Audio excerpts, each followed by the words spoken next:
Today our topic is going to be the money market. So, the previous lesson that we looked at, we reviewed the spending multiplier, and we also looked at how banks can expand the money supply or the availability of money in the economy. Okay, so today we're going to look at the money market. Okay, so just like there's a market for shoes, just like there's a market for shirts and cars and TVs and all the other goods, there is a market for money as well. Money has its own supply and demand, and we get to graph it. Okay? So that's what we're going to be doing today. So pause it for a second, get out your graphing packets because you're going to need them. Right? So, a couple reminders in economics: demand is not the same thing as wanting something. Okay? The demand for money has nothing to, it kind of does have to do with what we want, but really it's the demand for money is determined by how much people are spending. Okay? And if we're not spending anything, then we're not demanding the use of the money. Okay? Like foreigners, tourists. Every country actually in the world has seen a decline in tourism. Why? We're closing down the borders due to the COVID-19 virus, correct? Okay, which means we're not going over there. We're not traveling to the other country. If I were to go to France, I would have to either use the franc or the euro in order to buy anything over there. The US dollar would do me no good. So when I go to France, I'm demanding their money. I'm demanding the franc. Every time I do an exchange rate, that is what that is. Okay? So I just wanted to let you know about that. Also, this money, when we're talking about the money supply, we're talking about cash and currency. We're talking about M1. All right? Now I want you to pause this one more time, and I want you to copy this chart about the different kinds of money over here. When you're ready, unpause it, and I don't care how you write these definitions. Make it as short as you want, as long as you understand what they are and what's included. Okay? All right, so the demand for money. Note, right here, it's a normal demand line ending with capital M and capital D. It's interest rate right here and quantity of money down here. Now, I need to be nitpicky, and I will be when I grade your items. You will lose the point if you do this. You may shorten interest rate to IR. Just make sure that these are lower case I's and R's. If you remember, I made a big deal when we were talking about GDP. Specifically the formula, the C plus I plus G plus NX. The I is a capital I there because that means business investment, okay? Specifically, goods and services, okay? Tangible stuff. Creating new buildings, hiring new people, getting new software, stocking up their inventories, investing in technology, that sort of thing. That kind of business investment. Not stocks, not bonds, none of that, because that's simply cash transfer. All right, so if you put a capital I up here, then you are referring to business investment, and that would be incorrect, and you will lose the point. You'll lose the point with me, and you'll definitely lose it on the AP exam. So make sure it's lowercase when we're talking about the when they ask you to graph the money market or money supply graphs. Okay. All right. So at any given time, people have money in their pockets, or we demand a certain amount of liquid assets. Liquid assets being cash. That's what they're talking about there. Okay. We do this because of transaction demand. Anytime you go to Chick-fil-A and you pay in cash, that's a transaction. Anytime you go to Kroger and you pay in cash, that's another transaction. Okay? Anytime you pay the 12-year-old up the street to mow the lawn because you don't want to do your chores, and you pay him in cash and take the credit, okay, that's a transaction. So we have money in our pockets for those kinds of things, and that's called transaction demand. Okay? Asset demand. All right. In this case, people are holding money in their pockets because it's less risky than other assets. Right now, we're seeing a huge sell-off on the stock market because nobody's going out and buying anything anywhere in the world. I mean, of course, we're buying some things, but you know what I mean. Okay, so the stock market's just like panicking at the moment, and the stock prices are plummeting, and it's very volatile. It's always volatile, but it's even worse right now. So a lot of people are selling off their stocks and converting it to cash or other safer assets. Okay, now would be a great time to start looking into real estate. Okay, because people, again, no one's purchasing anything at the moment. No one's going out and buying any big purchases. Nobody's investing in anything major at the moment because a lot of people are laid off, and a lot of people don't know how much money they're going to have coming in the next month or two. Okay, so there's a lot of everything up in the air at the moment. Okay, so the money in your pocket, this is all about opportunity cost. Okay, the opportunity cost of holding money in your pocket could be what else you could spend it on, like stocks, bonds, or real estate. You could be earning interest on that money. So you're either going to spend it, which is what one thing that we do with money, or save it, which is the other. And depending on how high interest rates are and the opportunity cost of holding it in your pocket will determine how much money is in the economy at any given period of time. Okay? So I also want to note, just by looking at the line right here, we can tell anytime there's a demand line that looks like this, we know it's going to have an inverse relationship between the X and Y axis. So there's an inverse relationship between interest rates and the quantity of money. Okay, so I just wanted to point that out. All right, so when interest rates increase, quantity demand is going to fall. All right, so remember, this is the quantity demanded of money. If interest rates are high, it makes more sense for you to invest your money in something that's gonna earn you a decent amount of interest. Not the 1% up here at Wells Fargo and Chase. I mean, we're talking real like money markets and mutual funds and that sort of thing. So that's what people will do. Instead of hanging on to it and spending it, they'll stick it in a savings somewhere. Okay, and that will adjust. So the demand for money will shift according to that. When interest rates decrease, people say there's no point. There's no incentive. There's no motive for me to invest my money in anything, so I'm going to hang on to it. Okay? Again, here we go. Inverse relationship. This is interest rate and the quantity of money that's demanded. When interest rates decrease, there's a lower opportunity cost. So this is just me repeating the previous slide, but with a graph so that you can see it and in a different way. So you can skip, keep moving on if you want. And then there's a nominal interest rate note. It's nominal right here, not real. Okay? We use real when we talk about loanable funds. This is nominal. So when you write this shorter, you're going to write, you can write out the 3 words. That's fine. You don't have to put what's in parentheses. The only time you leave what's in parentheses is if you're not writing out the words. Okay? And you can put NOM up top. You don't have to spell out the whole word. You say NOM and IR. That's fine too if you want. These here are only here just to show you the transverse relationship. So if you want to write the percentages down, you can. They're just made up for that. All right, so just like we learned about the determinants of supply and demand in microeconomics when it comes to products and things like that, the demand for money also has its own determinants, okay? So what is going to shift the demand for money? It's going to be changes in price level, changes in income, and changes in technology, okay? Right now we're seeing these 2 and 3 in the economy right now as we speak. The change in income is coming from people staying at home and not working. I mean, just look at the school system alone.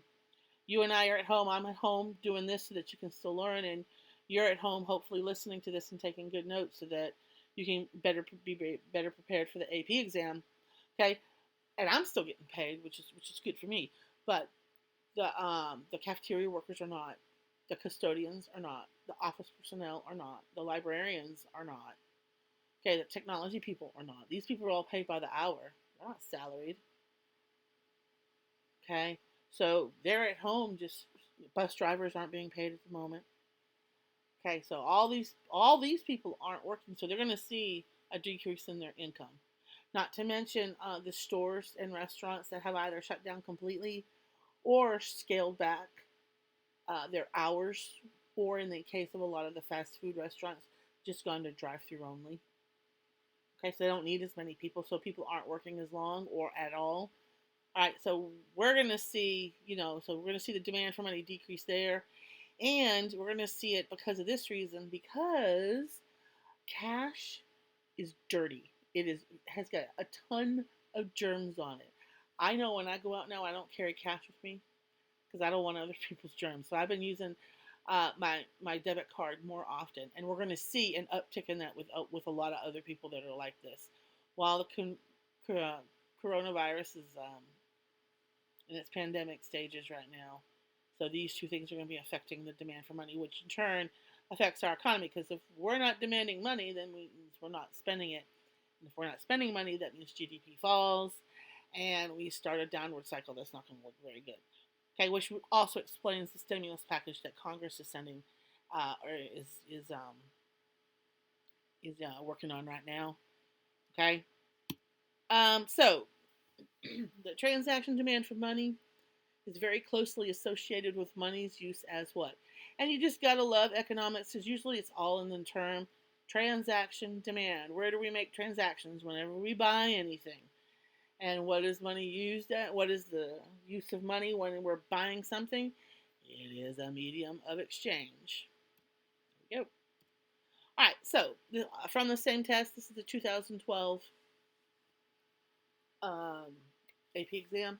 The amount of money that the public wants to hold in the form of cash will what?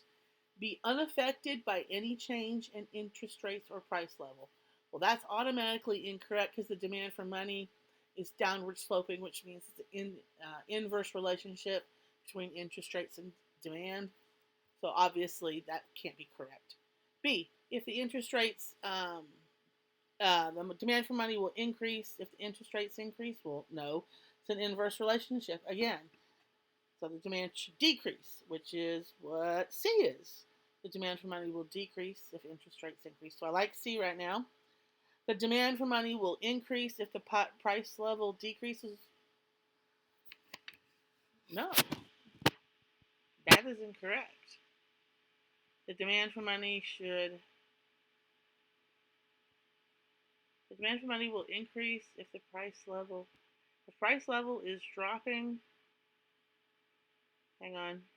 And E, decrease if the price level remains constant. No, that's incorrect as well. Because, yeah. If the price level is remaining constant. Hang on. Increase if the price level decrease. Prices are dropping.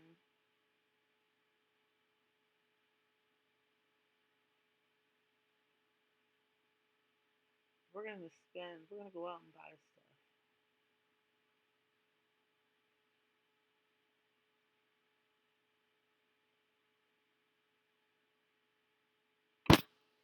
Hang on, I looked at this yesterday and I figured out the answer. I know it's C, but I gotta think on D. I know why it's not D. It's just not coming to me at the moment. Okay. Oh, the amount of money that public wants to hold in the form of cash. So I was reading it as demand, but it's actually the money that we're holding is cash. Yeah, right. If we're holding money in the form of cash in our pocket, it's not going to increase if price level decreases because we'll go out and buy stuff. See, Miss Nostrum didn't read the question. That's what I did last night too. I wasn't reading the question all the way. Got to do that. Okay. Make sure you read the question and you understand what it's asking you. The amount of money that the public wants to hold in the form of cash will decrease if interest rates increase. That is the only correct answer. Okay? The supply of money is set by the Fed, not the Feds, plural. We're not talking about the U.S. government or the CIA or the FBI or the IRS or anything else like that. We're actually talking about the Federal Reserve, okay? And it's in charge of our banking system. Oftentimes, we shorten that to the Fed, okay? The money supply can only change by actions of the Fed, okay? And changes in the money supply does not mean that there's more or less money being printed. It means there's more or less money being made available. All right. So I want you to think back to 4.4 when we were talking about the reserve requirement. And if you remember that, the reserve requirement is how much of each deposit the bank must put in the bank. And I mean in the vault. And they cannot use it for loans at all, period. Okay? So if we raise the reserve requirement, then that means more money, more out of each deposit has to go in the vault. which means there's less money available to make loans. And that is what the money supply is about, the availability of money. Okay? And then I have it here. Here is our money supply curve. Note it is straight up and down, and that is because it is independent of the interest rate. Okay? Unlike the demand for money. The money supply is set by the Fed.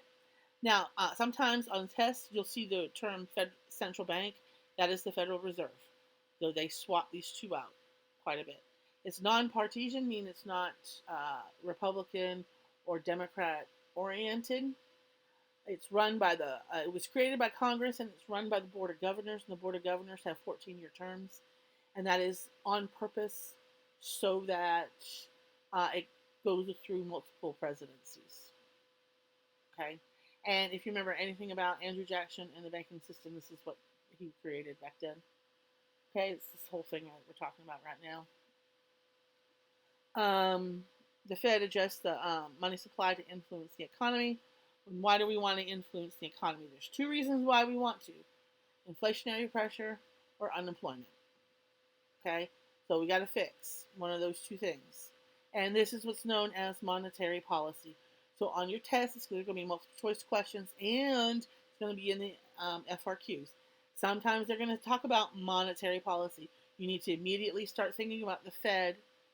Okay. Now, the supply of money has its own shifters as well, and that's going to be in the next lesson, I believe, not in this one. Right now, we're just graphing this. Note, it's just lowercase interest right here. You can put nominal up top or NOM. That is fine. Okay, again, the percentages are there just to give you a visual so you can understand what the lines are doing. Okay, so this in your packet, you need to draw this entire graph in your packet. Please, either says money market graph or money supply or something along that line. I forget which one. But you want to put that there. Okay.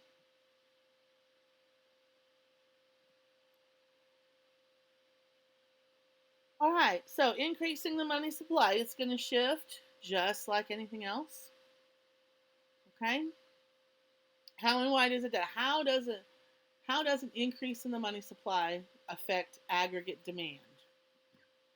Now, I would use my pointer and lower it down, but then it calls up that bar below and it covers this up, so I don't want to do that. So notice underneath the graph it says an increase in the money supply will mean there's a decrease in the interest rate, and that is reflected on the graph right there. Okay, if there's a decrease in the interest rate, that means there's an increase in investment. Businesses are more likely to go out and purchase more buildings for warehouses,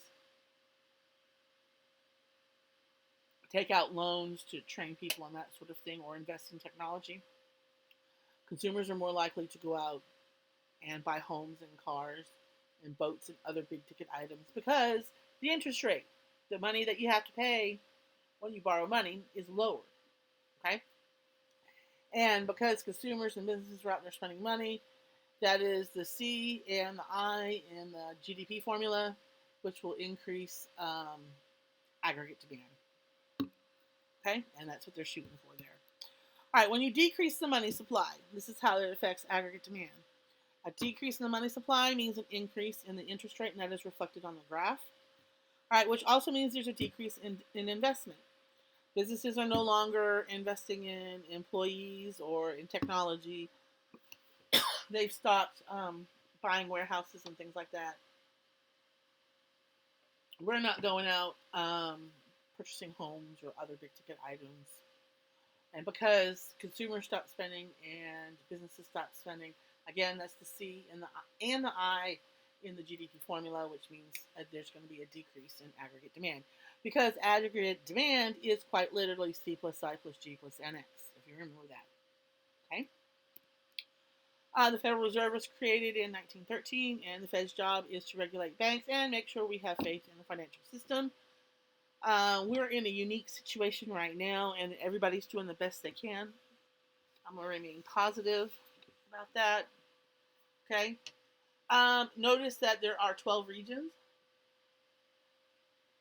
and these regions have their own Federal Reserve. Okay, there's a main one that runs everything in New York. Okay, That's the big one. But we have one here in Atlanta. Okay, there's the Atlanta Fed. You can go there, you can tour it, and they'll give you some shredded money. It's pretty neat. Okay, but if you have any cash on you, um, if you look right here, this will tell you where, which region printed, or which Federal Reserve district number that money is coming from. This is G7. So 7 would be the Chicago area. I've got a bill here that says F6, and that is, yeah, and that is Atlanta. See, get it? A, B, C, D, E, F, G. So anything in St. Louis would be H, and H8.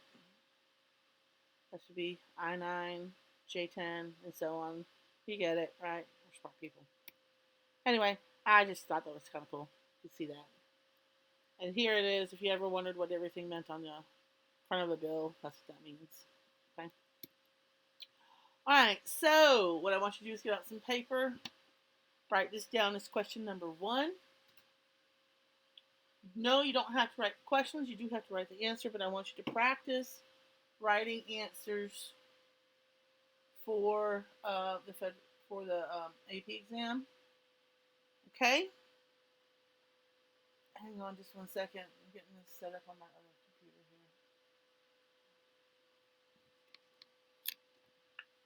here. So,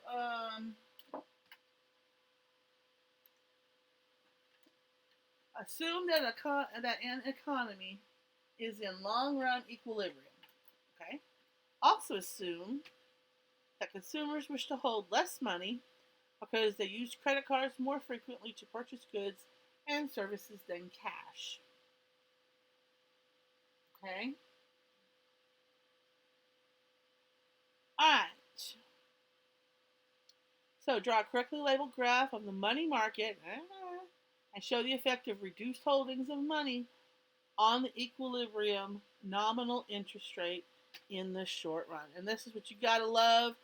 Let's say you get there in the test and you're like, oh, I forget. I always get the money market and loanable funds confused. I forget if it's nominal or real.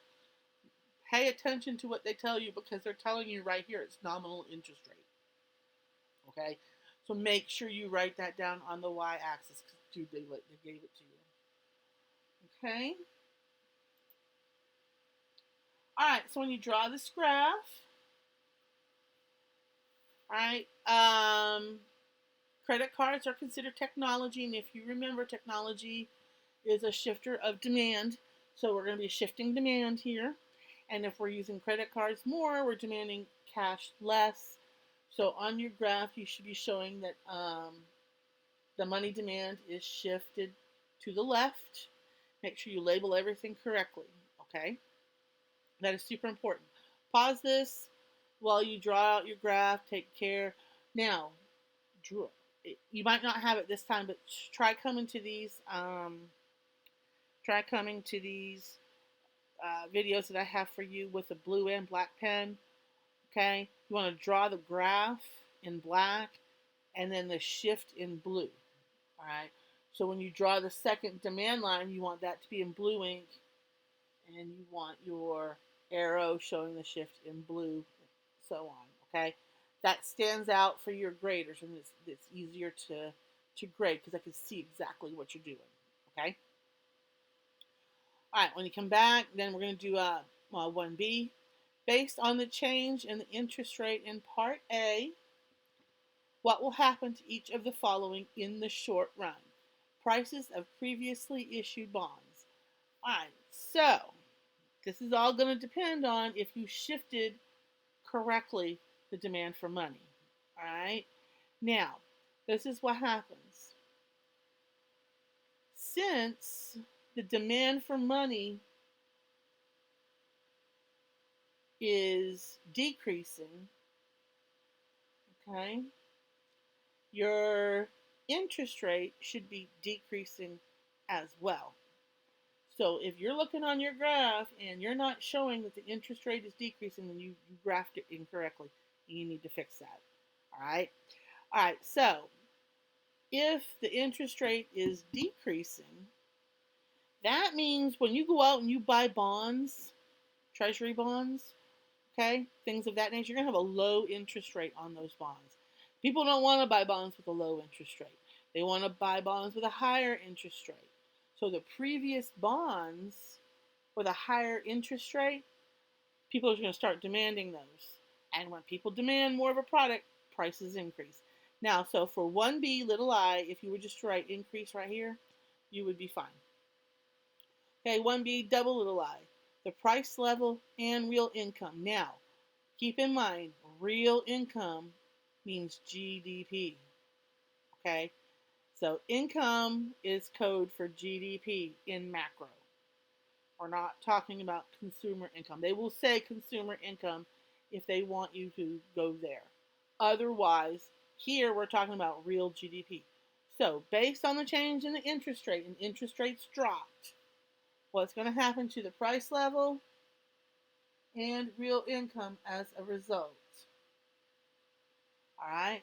So, if interest rates are dropping, consumers are going to go out and they're going to buy more houses and boats and cars and things like that. Businesses are going to go out and they're going to buy more warehouses and they're going to fill up their inventory and all that kind of good stuff. All right. So we're going to actually go out and we're going to buy more, which means price level should increase and so should GDP, real GDP. Okay. So if you were to write, and then we have to explain. Note it says to explain. You can't just write. So write price level will increase and real income will increase because there'll be more,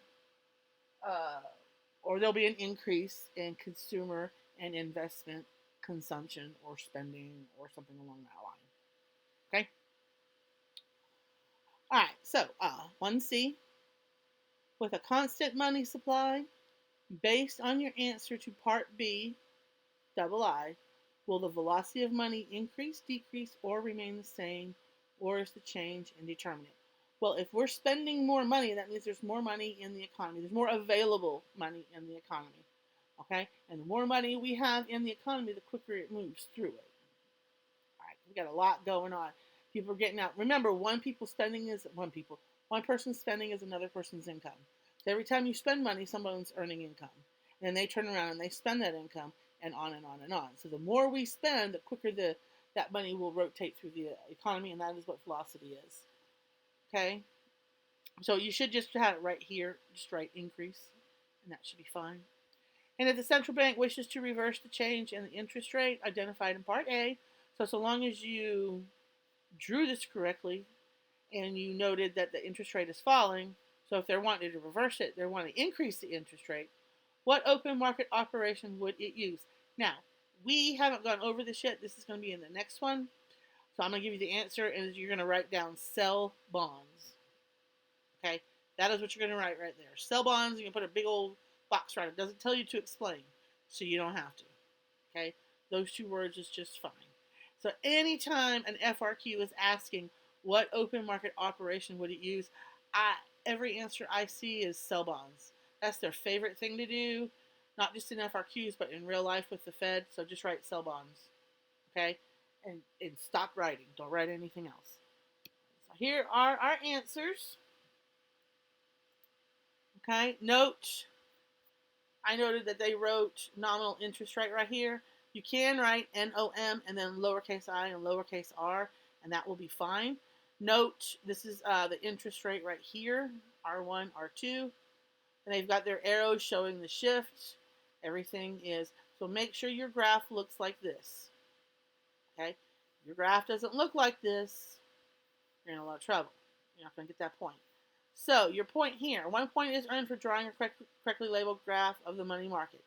So that will be everything except for this shift right here. So for the 2 arrows, this R2, and this money demand. Everything else, that is your correct answer for that one. Showing the shift, so drawing your second demand line here, your arrows and all that other kind of good stuff, that is another point. Okay, so I'll total this question is worth 6 points. All right, 1B was asking us, Based on the change in the interest rate in Part A, what will happen to each of the following in the short run? And this was the one about the price of previously issued bonds. They're going to increase. Okay? And then you get a point for saying that price level and real income, which is code for GDP, will increase, and for explaining that the lower interest rate will increase consumption, investment, and or net exports. Note that government spending is not here, and that is because we are not talking about fiscal policy. Fiscal policy is taxes and government spending. That is something completely different. We are talking about monetary policy here. No government spending involved in monetary policy. Okay? So when it's asking you about that, don't write that down because that's not what's happening. Okay? They will specifically say fiscal policy if they want you to think taxes and government spending. All right? 1C, 1 point is earned for stating that the velocity of money will increase because we've got more money in the economy. You don't have to write that down. I'm just letting you know. And then 1 point is earned for stating that the central bank will sell bonds. Note, they say central bank there, not Federal Reserve, and those two terms are interchangeable. Okay? All right, so that was question 1. Question 2. So write question 2. Either flip your paper over, or because this one's going to have a lot of graphs, so you need a lot of room in order to be able to do this. Okay. So get out your paper.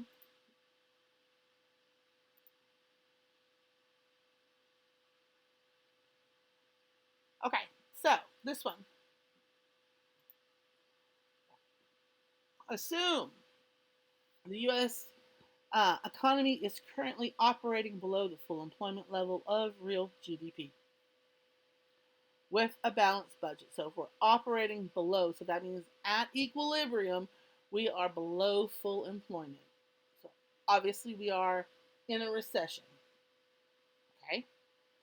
So you're going to have to go back and figure out how, and maybe look at your graphing packet, pause it, look at your graphing packet, and figure out how to draw a recession. Now, before you do that, 1A says to draw a correctly labeled graph of aggregate demand,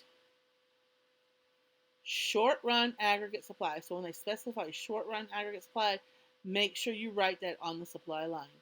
And long-run aggregate supply. Again, same thing. And show each of the following in the United States. They very specifically tell you to label price level as Y1, or output as Y1, and price level as PL1, respectively. Make sure you do that. You will lose the point if you do not label it the way they ask you to. And then they tell you to label full employment as YF. Again, do that. You will lose that point. Okay? This is it. They're not even asking you to shift anything. Just drawing the graph correctly gets you 2 points. And I'm not going to tell you how to graph this because this is something that we've gone over before and you need to learn how to start remembering. Okay? So pause this, do that, and then come back.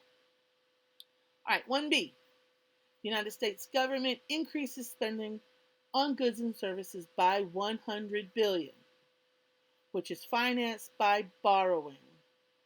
How will the increase in government spending affect each of the following? Okay, so 1B little I, cyclical employment.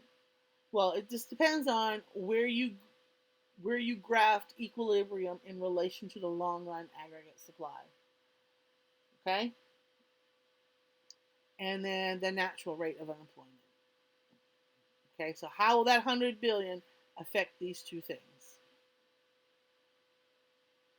Okay. All right, 1C. So you can just write it down. Does it ask you to explain? No. Okay. All right, 1C. If the marginal propensity to consume is 0.75, calculate the maximum possible change in real GDP that could result from 100 billion increase in government spending. Remember, government spending is fiscal policy here. Okay? All right, so we know that the marginal propensity to consume is 0.75. Right? So the marginal propensity to save has to be whatever's left over, which is 0.25. Okay? So when you answer this question, you need to make sure you write down the formula 1 over MPS. That's super important that you do that. Shows understanding of the concept. and then draw your equal to sign, and then you're going to write 1 over 0.25. Okay? Then draw your equal sign, and then how many times does 0.25 go into 1? How many quarters it goes into a dollar? 4. That's going to be 4. That 4 that you just figured out is your multiplier. And you need to know the multiplier so you know what the increase in government spending will be. All right? So then, to figure that part out, you're going to write out 100 times 4. Okay? Make sure you write it out. Don't just write the answer. Write it out. Show your work so they can see. That way, in the stress of the moment, if you mess up and multiply it wrong, you've shown you understand the concept and it will give you the point. Now, if I ever give you this question in the classroom on a test, I'm not going to give you the point because, okay, you need to know that up front. Make sure, though, that you're writing this out. And the answer here will be $ 400 billion and put a box around that and then you're done. Okay? All right, 1D. Using a correctly labeled graph of the loanable funds market, show the effect of the 100 billion increase in government spending on real interest rates. All right, so we haven't gone over this yet. This is coming up, but I do have a graph here. All right, note this is little I and they write real interest rate here. Okay, the bottom is quantity of loanable funds. Here's your supply line. Notice it says supply, loanable funds. Okay, demand, loanable funds. That's how you're going to draw the graph. Borrowing goes with demand. Spending goes with supply. I'll say that one more time. So pause this right quick. Draw this graph out. Come back so you can hear me say this one more time. All right, so now that you're back and you're listening, borrowing goes with demand. Okay. And spending goes with supply. So, this question, you got to come back up to B. The United States government increases spending on goods and services by 100 billion, which is financed by borrowing. And where do we get the funds to borrow? From our loanable funds market. Okay? So now that you have drawn the loanable funds market, the basic graph, show the effect of the $100 billion increase in government spending on the real interest rate. Okay?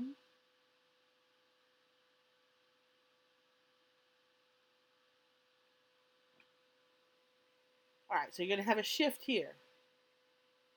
And I'm going to leave it up to you to decide what you're going to shift and how. Okay, I'm not going to help you with this part. Your AP, I think that you can think about it and determine what it is that you're going to do. Okay? This is all part of classwork, so you're not even going to get graded on it. I just want to get you thinking. All right, now, once you get that done, you can pause. Of course, you can pause anytime to get this stuff done. 2E. Based on the real interest rate in Part D, what is the effect on long-run economic growth? And then explain. Okay, so this is, again, this goes back to the same kind of spending that we see with the money market. Okay, so this is all about real interest rates. It will depend on what you shifted and in which direction. So you need to look at your loanable fund graph. Did the real interest rate increase or decrease? Okay. And then you need to explain what's going to happen in the long run as a result of that. Okay? All right? On our growth rate, by the way. Economic growth will what? And then because blah, blah, blah, blah. Pause it again, think about it, write down your answer. When you're done, unpause it, come back to the last one. 2F. Now assume that instead of financing the 100 billion increase in government spending by borrowing, the United States government increases taxes by 100 billion. With this equal increase of government spending and taxes, will the real GDP increase, decrease, or remain the same? And explain. So, if you remember, the tax multiplier is 1 less than the spending. We've already figured out the spending multiplier up here in 2C. You should already know that number is 4. So we're increasing spending, so the money is going to increase, the multiplier is going to increase the money supply by 4, but the taxes are going to increase as well, which means the money supply is going to decrease. Oh, you gotta be kidding me. Sorry about that, y'all. I don't want to restart this because we're almost done. So whoever that was, sorry. All right, so the tax multiplier is 1 less than the spending. So we have a 4 minus 3, which is a positive 1. I say we're going to have an increase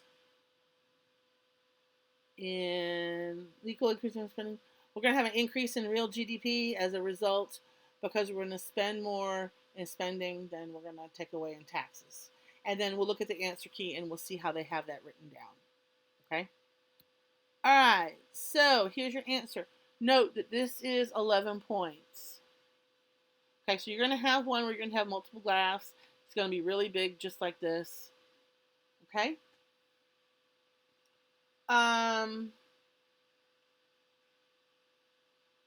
So here's your 2A. Okay? You got price level, real GDP. Make sure it's all marked the way they have it right here on this key. Make sure. Here's your supply. Here's your long run. Here's your demand. Make sure you have labeled everything exactly like this. You will lose, but this is the easiest 2 points you're going to make on these. So make sure you do this correctly. All right. So to be said, United States government increases spending on goods and services by $100 billion, which is financed by borrowing. How will the increase in government spending? So here is equilibrium. Note that it is below. It is to the left of the long run. So we're obviously in a recession, which is why we need to increase spending. Okay? So what will that do to cyclical unemployment? Well, cyclical unemployment is tied to the economy. So if we're putting money in it, it should decrease cyclical unemployment. Okay?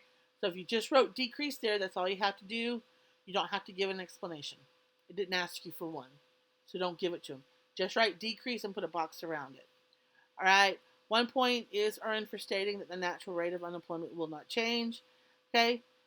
Just for your purposes only, I'm going to tell you that, or remind you that the natural rate of unemployment is frictional plus structural. Okay? So it doesn't matter what happens. That's always going to be there, and that's always going to be the formula. So nothing that the government does is going to change that.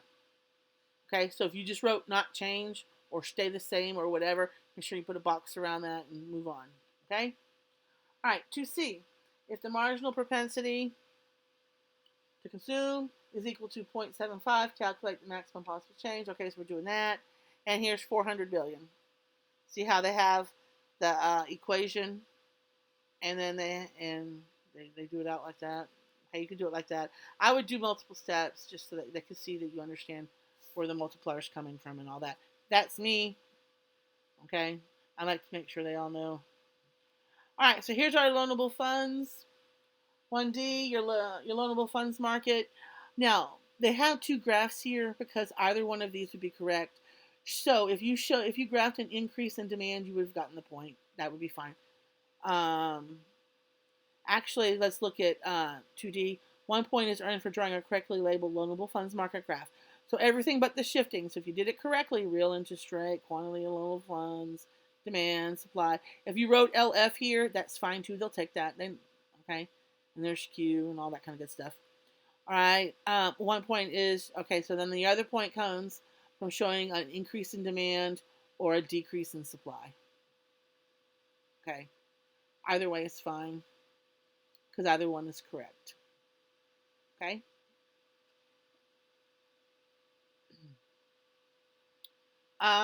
To E, based on the real interest rate change in Part D, what is the effect on long-run economic growth?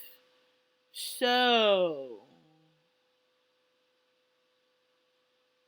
we notice that interest rates are rising here and interest rates are rising here, which means we're not going to invest in capital. So the growth rate will fall or decrease or decline or whatever it is you wrote there because higher interest rates will slow down capital. Okay, capital formation, capital spending, something along that line will be fine. Okay, this is formal. You don't have to be quite so formal. They just need to understand you understand why people aren't buying, why businesses aren't going out and investing and all that kind of good stuff. Okay, finally, 1F. Now assume that instead of financing 100 billion, the government increases taxes with this equal increase in government spending. Okay, so real GDP will increase. Okay, and because, so right, increase because you can explain that the expansionary effect of the increase in government spending outweighs the contractionary effect. Or you could say that the net, you can calculate like what I did, or students may explain by calculating the net increase in GDP, 100 billion, or stating that the tax multiplier is smaller than the spending. So the way I explained it to you by saying the tax multiplier was smaller than the spending, I would have got that point. Okay. All right. So question 3. So get out another piece of paper, flip over, whatever it is you're doing. Write question 3 at the top. All right. You don't have to copy the graph. You will write 3A though. Make sure you look at this real good. Assume that the required reserve ratio is 10%. Okay, so we know that the ratio is applied to demand deposits. Okay, what is the dollar value of new loans that First Superior Bank can make?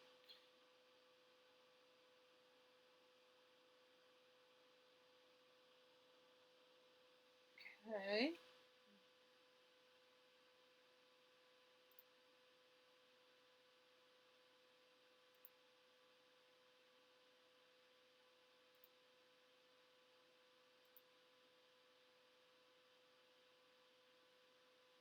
All right, so look over here. All right, so this is asking you for new loans. We know that we have our demand deposits are at 2,000 and the ratio is 10%. That means 10% of 2,000 is 200. This does not split it between excess and required. All we know is that the total reserves are $200. Okay? So they have to have $200 in the vault. They have to have $200 that they cannot loan out. That much we know for sure they have to have. And in this case, that's all that they have. Therefore, can they loan out any new loans? And then explain. Okay? I'm going to let you do that part on your own. Pause it, answer, and then come back. All right, 3B. Mr. Smith deposits $100 of cash in a demand deposit account in First Superior Bank. Calculate the maximum amount of new loans that First Superior Bank can now make. Okay? So remember, again, you need a multiplier for this, and this is 1 over the reserve requirement. So when you begin to answer 1B, you need to write that formula down.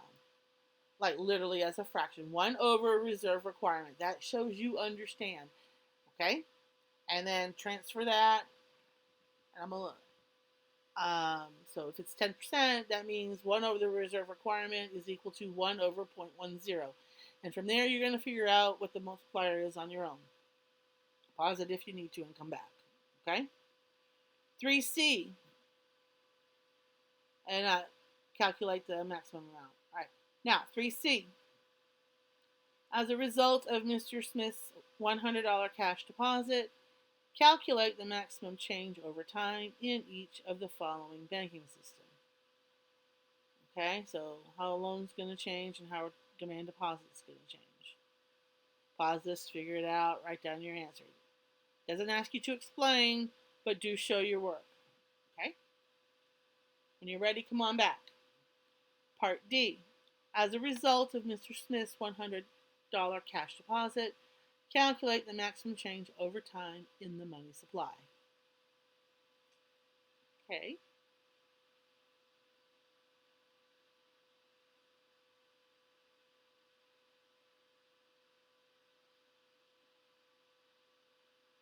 And finally, 3E. Provide one reason why the actual change in the money supply can be smaller than the maximum change you identified in Part D. Okay. I want you to stop and think about it. Think about what we learned in this lesson about the reasons why people hang on to money.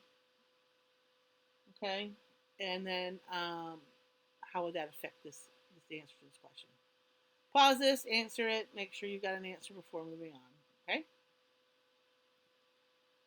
All right. So your answers here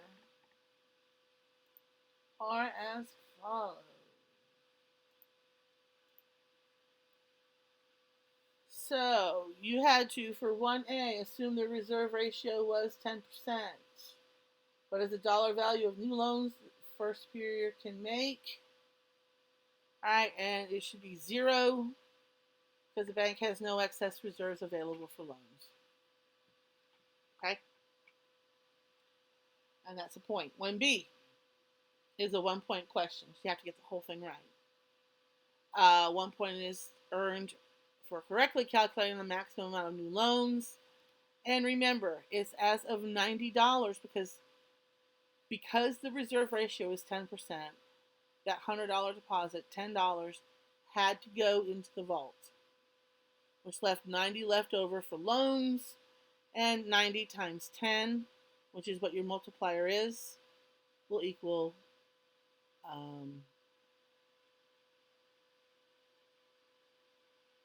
calculate the maximum amount of new loans. Oh, that's right. All right, so that they can add $90 to that. Okay. Be careful. I almost went on and did times 100 and all that and got $900. So be careful. Make sure you read the question correctly. Question was, Mr. Smith deposits $100 for cash in the demand deposit account in First Superior Bank. Calculate the maximum amount of new loans that the First Superior can now make. Okay. It's not asking us about the change in the money supply. We're so used to continuing on. It's when they ask us to change in the money supply that we multiply it by 10. You didn't ask to do that. So if you were like me and did the money multiplier and all that, then you would have gotten it wrong. That's why it's only $90. All right. 3C. As a result of Mr. Smith's $100 cash deposit, calculate the maximum change over time in each of the following in the banking system. Here we go. Here's where we do that. So 9 times 10, that's the multiplier. Okay, that I thought was doing in B, because I didn't read the question correctly. All right, so there we go. So this is where we do the 900 here. All right. Now, demand deposits are going to increase. Remember, because demand deposits, it's going to be the whole amount there. Okay, so 100 times 10 is 1,000. This is 900 because we have to account for the reserve ratio. When you're doing the just the demand deposits, you don't have to account for reserve ratio on that point. Okay. As a result of Mr. Smith's $100 cash deposit, calculate the maximum change over time in the money supply, which will be $900, which is the same thing as the loanable funds. Okay, and provide one reason why the actual change in the money supply could be smaller than the $900, and that is because the public holds money or the bank holds excess reserves. So either the public is hanging on to the cash or the bank is holding on to its excess reserves and not loaning it out. However you want to phrase that. Okay? And that is it for this. Okay, you're going to need this for the next few assignments that are coming up. So make sure you have your notes for the rest of the assignments this week, except for the assessment. Okay?